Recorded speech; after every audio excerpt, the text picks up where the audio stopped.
X-Men style opening credits. Again. What's the deal?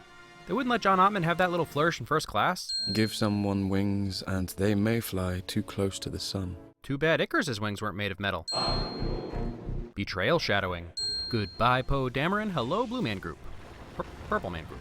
The gold transference liquid taking the shape of electrical traces is a perfect allusion to the supposed Egyptian technological superiority.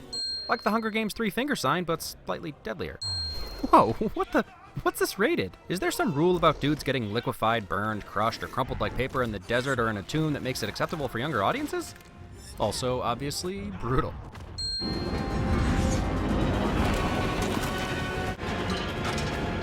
Mid-air telekinetic armor changing is a win. And some self-sacrifice for good measure. This is just a quick 7-minute introduction for Apocalypse, character and movie, but it's one of the most brutal, tense, and beautiful sequences in the entire franchise. And now our typical traveling down X-shaped hallways title card intro gets a fun spin as a journey through time to the glorious 80s. Good for you, Ali Sheedy. Good for you. Summers, you wanna eyeball my girl? That could have some unexpected consequences. Yeah, sort of like that. That moment when you realize hooking up with Azazel could have some unexpected consequences. New Nightcrawler teleportation is a win. Saving your son. No kings, psychopaths, fiancés, mothers-in-law, aunts, or otherwise are doing terrible, terrible things to Sansa in this film. Definitely a win. Who says you need mutant powers to kick butt? And fun fact, Rose Byrne was 4 months pregnant during these fighting, climbing down rocks, and getting exploded scenes. Waking up from a nice little transference now. What? Thousands of years? That moment when you remember you're the most wanted man alive. But seriously, gotta love Eric. His instincts can still be pure. He just catches some bad luck.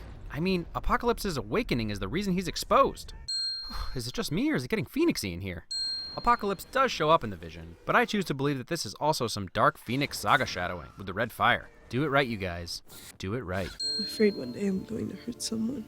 Everything has changed, but Xavier did look into Logan's mind during Days of Future Past and see the future. So this little knowing look makes sense. Sweet setup, bro. Love the LEDs and cable management. Eric's entire opening in this film is fantastic. We get a glimpse into his attempt to lay low and fit in with the humans the way Charles would want him to, and then the homage to Eric losing his own parents, reaching out with his powers, becoming uncontrollable. Only difference is that Eric is still the one that loses. Even though we've only spent a brief moment with Eric's family, his performance really makes you feel the pain.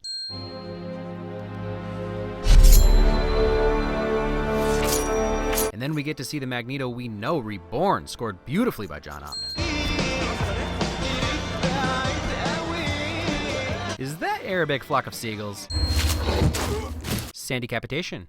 Yep, that's up there as most awful way to die. I'm Professor Charles Xavier. So I know exactly who you are. Who wouldn't recognize that quaff? You've got a son? Yes. Does he have a husband? Another fun fact, pretty much everything that James McAvoy says that makes you laugh in this scene is improvised. I'm starting to notice a Star Trek trend with Bryan Singer, and I love it. Even an appropriate episode with the Greek gods turning out to be aliens. What are you doing? Learning. Television history lessons. Mohammed. What? Saved. A subtle enough difference. I'm glad that Storm is more or less tricked into being one of Apocalypse's 4 horsemen. Makes her more relatable and makes Apocalypse scarier. Wait, sorry, no. Okay. Safety first.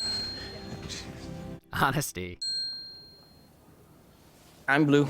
Hard to live up to the Nightcrawler from X2, but dang it if they didn't improve the character with a little lightheartedness. Even though I feel like Bryan Singer was trying to set up Jeremy for an Eiffel 65 mashup there.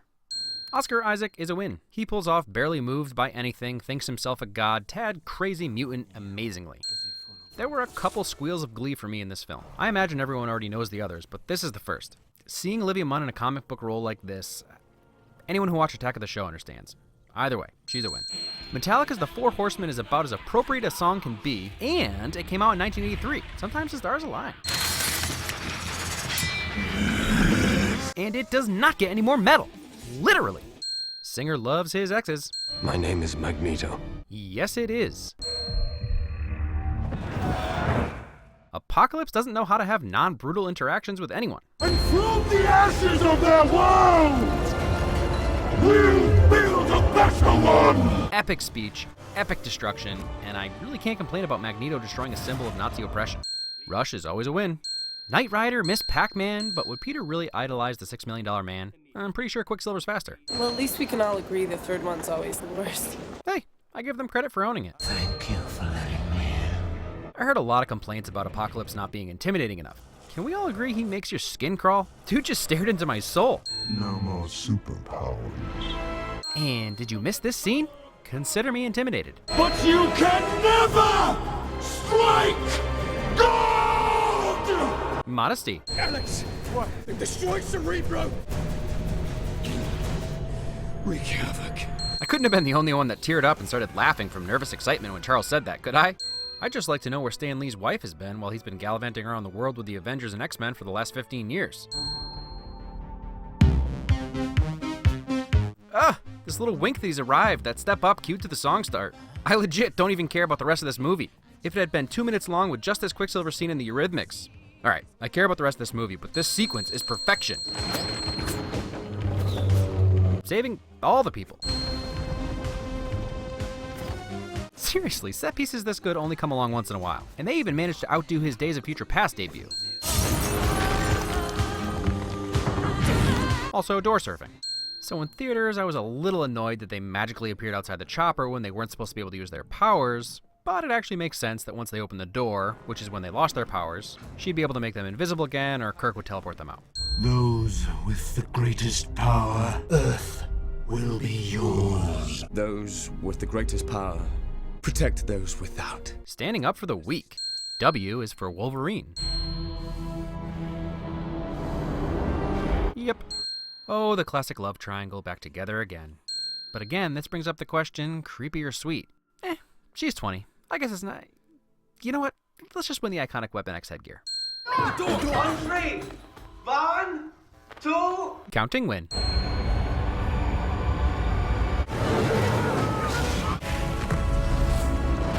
Redecorating. DC, were you scared? No. Mystique rarely gets to be a leader, and she displays that very well with her dismissiveness. So turning it around and starting to help these kids is a nice arc for her. Whoa, did she just materialize from the lightning bolt?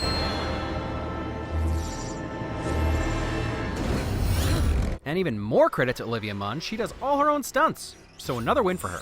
And her whip. More like X-children than X-men, am I right? Coolest teleport I've seen yet. Saving your friends. I don't blame them for giving Fassbender these scenes over and over. The man is amazing. Oh, that's brutal. Thank you for letting me in. Best callback ever. And finally we get the humongous Apocalypse from the comics. Heck yeah, I'll never get tired of Magneto choosing the good side. You will never win. And why is that? Because you are alone. See, even Charles knows teamwork is a win. What is there even to say? Just about melts my brain from so much magnificence. Such a satisfying payoff for Jean Grey.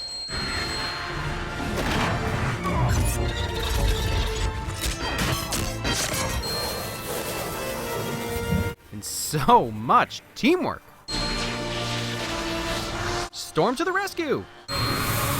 If that isn't a Dark Phoenix screech and expression, Phoenix Force! Making memories. Or remaking memories? I'd cry too if I couldn't remember the events of First Class. Love that movie. Yes, that's a win for this movie, X-Men Apocalypse. I don't care what you say. Team building exercise? Eh? I feel a great swell of pity for the poor soul that comes to my school looking for trouble. X2 callback and a closing of the story these two have shared from their first meeting in First Class. In a more similar place than they usually end. They've both come from extremes to meet somewhere in the middle. Humans are alright, but let's build a team to defend ourselves. And Eric has decided to not end all humanity. Mr. Sinister. Does this mean Cable and Deadpool might appear in Logan? Everyone's giving Singer a hard time over this film, and while I hate to constantly be pointing my finger at the studios, I love pointing my finger at the studios. It's very clear that Jennifer Lawrence was forced onto Singer and Kinberg because of her star power.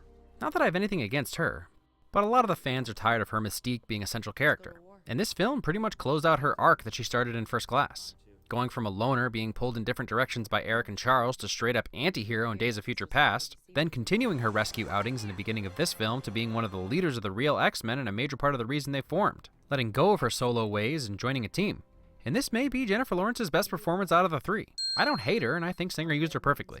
We live in a world of cinematic universes that are tighter than the comics they're based on. Fox still doesn't seem to care. In favor of reintroducing popular characters, they forego continuity. Storm loses her accent in 10 years and Xavier is going to age 50 years in the next 15. Or why Fox really seems to hate Angel. They just won't leave that character alone. Days of Future Past corrected some of the issues, but lots of them are still there. Ultimately, I'm willing to accept the lack of aging as easily as I do with The Simpsons. Or really any comic book character for that matter. They're going to use the same actors, and they're not going to put them in old makeup the entire film because that's ridiculous. Other than time travel, which would have thoroughly upset everyone, what option did they have? It's such a minor nitpick, I can't believe it gets written about over and over. What? One of the only things that bugs me a little about this movie is that everything we see with Wolverine feels meaningless. This Wolverine is gone. He doesn't even exist. He probably travels a similar path as our Wolverine, but that consciousness has been replaced. Hopefully they'll flesh out his backstory and flashbacks during Logan, but I assume that's why they kept him to a cameo in this film, so I appreciate that. Hope that's the last we've seen of that guy. I know there were some issues with Apocalypse as well, but I have nothing negative to say about Oscar Isaac. He's as detached and menacing as I want my villain of the week. And on that note, given his expansive powers, we may see him again. When has being disintegrated ever slowed him down? In addition to Isaac, we got another killer performance from James McAvoy and Michael Fassbender, even if they were both sidelined a little bit more than they should have been. They both allow me to feel what each of their characters is going through amazingly. But this film really is about the formation of the X-Men, so they needed to introduce the younger characters. And they were all great. Hopefully, Sophie will continue to work on her American accent, although it's something I'm sure the rest of the world constantly deals with, having silly Americans butcher their accents. Cody Smith McPhee was a superb comic relief. Hold on!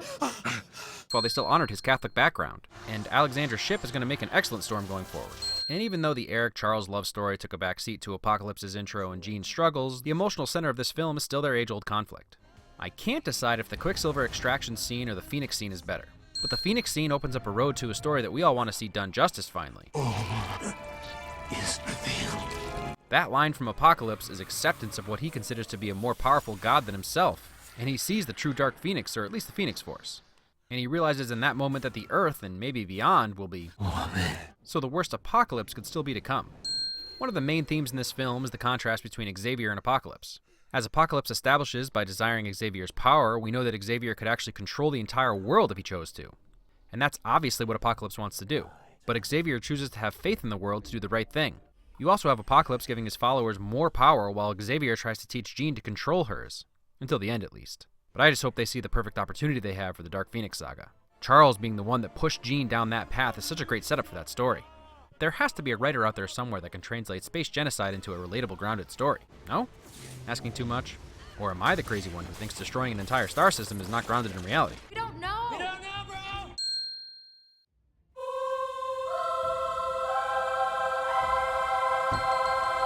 What's a mall? What's a mall? I'd like to go to the mall. Try it.